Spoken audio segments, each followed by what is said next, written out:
uma proposta que segue a proposta das demais, onde nós vemos o componente herbáceo através da gramínea, outro componente herbáceo, onde a gente observa a altura desse tapete de componente herbáceo.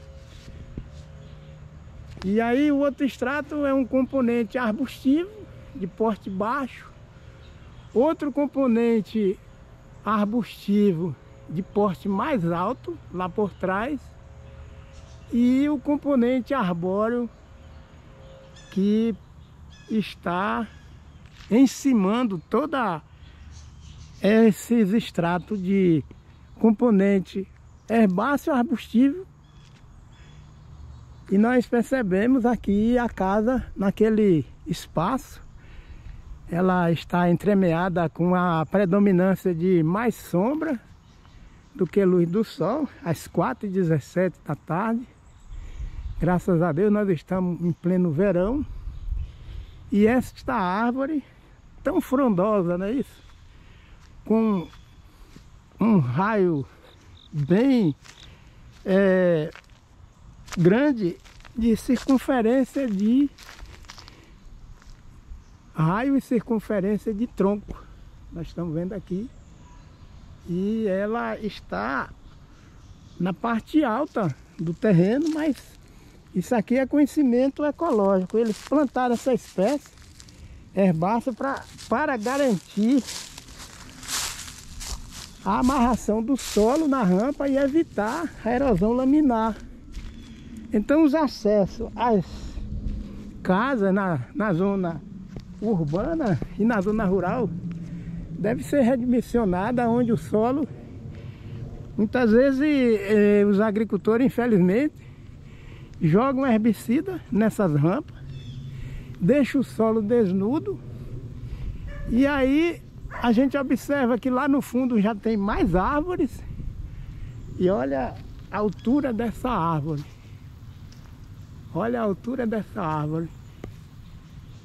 Graças a Deus, essa árvore é uma árvore frondosa. E ela já está aí há muitos anos. Aí tem mais de 80 anos, pelo vigor da árvore, o porte. As demais casas têm o mesmo critério. A gente observa as casas no padrão daqui dos Estados Unidos da América. Essas casas são construídas de madeira, mas por dentro um conforto de alto padrão, e água quente, água morna, água fria. A água realmente é fria, água fria, água fria. Água morna é morna, quente é quente. E sempre o vento, ele circula entre as árvores.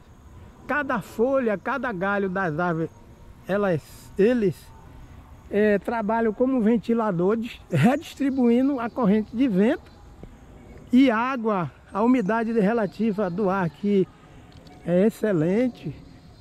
Graças a Deus, aquela casa ali, ó, está debaixo de inúmeras árvores. Entre uma casa e outra, nós temos ali um cordão de árvores, não é isso? E lá no fundo, graças a Deus, na atmosfera, a gente está vendo a nuvem, né?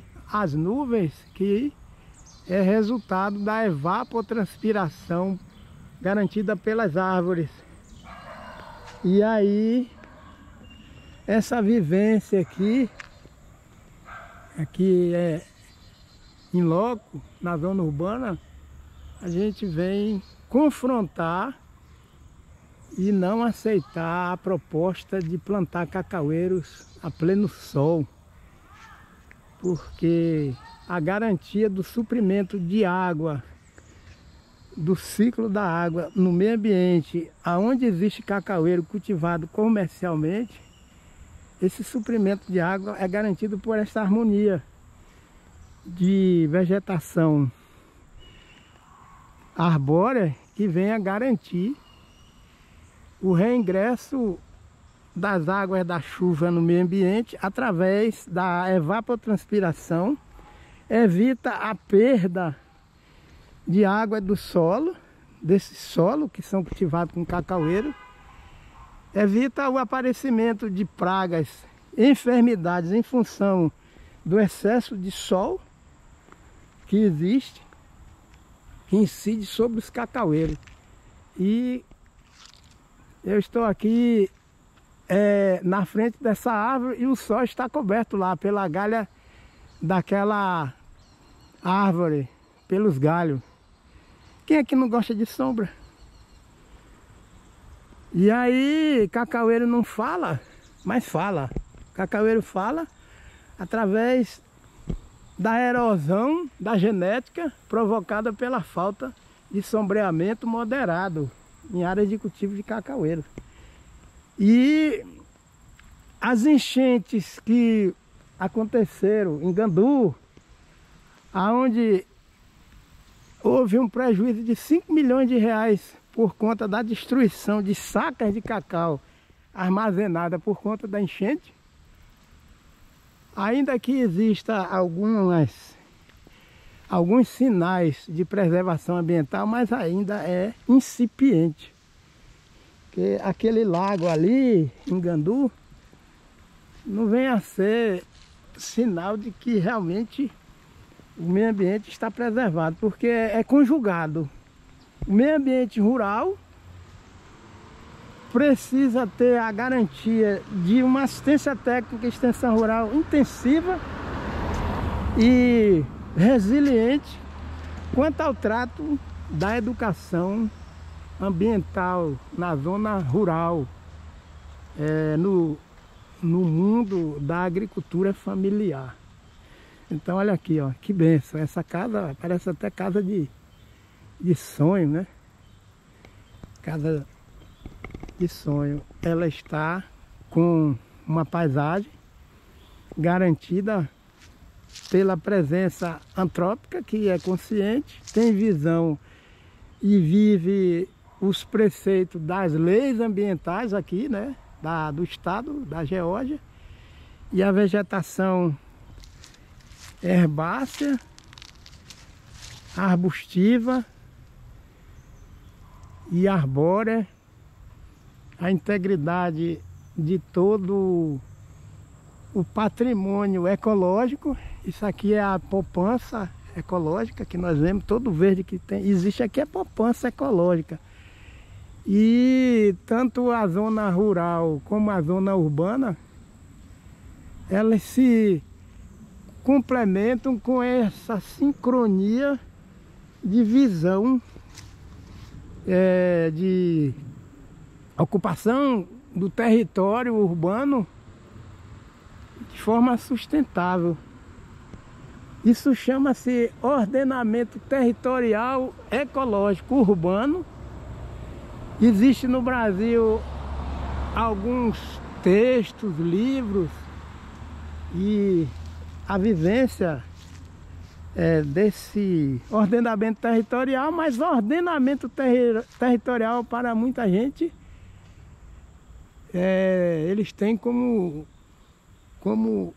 um bicho papão, ou seja, tem ojeriza a esse tema. Isso aqui é a prática que a gente está vendo da vivência do ordenamento territorial urbano e rural também, e o ordenamento ecológico dessas regiões urbanas. Essa casa aqui reformaram, olha, ela está disposta à venda. Essa casa aqui, ó, tem um patrimônio na frente que vale muito, que é esta árvore. E tem mais árvores aqui.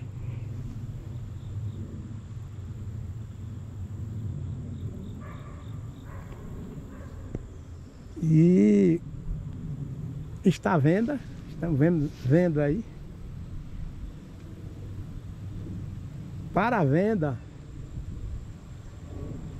Aqui tem o nome em cima, para venda em português. Ali está escrito em inglês, mas é para venda. E o número e o nome da empresa que está vendendo esse imóvel. E é um investimento muito bom, porque a casa está incrustada num bairro que tem uma consciência ambiental. Aliás, todos os bairros aqui no estado da Geórgia, eu e a minha família, o meu genro, minha esposa, meus netos, nós percorremos durante 4 dias. Graças a Deus, a semana passada foram 297,5 quilômetros. E o espaço urbano, o espaço rural tem esse mesmo perfil de ocupação do solo urbano. O acesso à garagem é pavimentado, mas predomina maior percentual de gramínea, é o gramado, as encostas, né, isso, a descida com esse sistema de captação de água da chuva. Isso aqui não é água de esgoto, nem água de pia, de residência, porque existem fossas sépticas. E aqui a gente vê um microclima excelente. Olha ali como aquela casa está. Graças a Deus, que paisagem bonita.